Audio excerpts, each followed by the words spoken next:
When it comes to your driveway or patio project, it's as much about as what's going on underneath the product as the product itself. So today, Trev's going to help explain what happens when you choose to lay your driveway using a rigid system. All set? Let's go.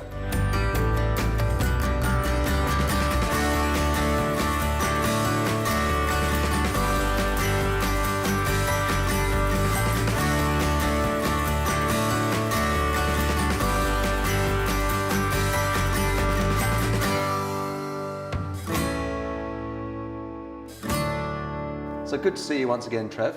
With this one, before we put spade to ground or do anything, is there anything we actually need to check first or do first? The first thing you need to do is make sure that your product, the chosen product, is right for the installation method you're using. Gotcha. Now, there's a couple of ways you can do that. The first, you can go onto the Marshall's website where the information's there, or you can go onto the brochure where you can find it in there. If you want total peace of mind, go and get yourself a Marshall's accredited installer.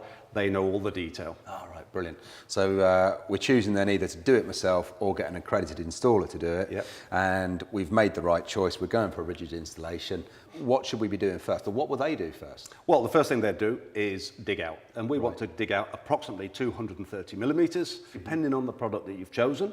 Right. We then install our edge restraints if required, not always needed on a rigid bed, but if you want to, it looks aesthetically pleasing. Oh, okay. Then we're on to what? We've dug out, we've got to put some foundations down, presumably. Yeah, but first of all, we need to know where the water's going. Oh, right, yeah. Okay, so two things. We need to include our falls into the introduction of the MOT that we're bringing in, and we need to make sure that the damp-proof course is 150 mil above your finished paving level. Right. Okay, so brilliant. We're on the way here. Our hardcore's down. We've sorted out our runoff. Yep.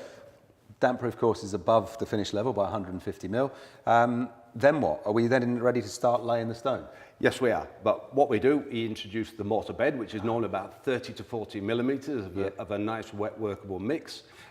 What we do then is we prepare the bed with the mortar and we tamp each block down individually, making sure the levels and the falls are correct. Yeah.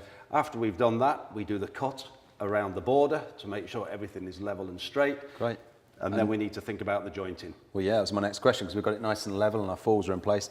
Jointing material, have we got an option here, or what's the go? There is. There's a couple of options you can have. You can have either a full mortar joint, like you can see here, or there are a lot of proprietary joints that you can actually purchase elsewhere. Have a word with your accredited installer. He'd advise you accordingly. Brilliant. And you end up with something that is really solid and looks as good as that. Exactly. Great stuff, Trev. Thanks as always. So there you go. That was just a brief overview on how to lay your driveway using a rigid system.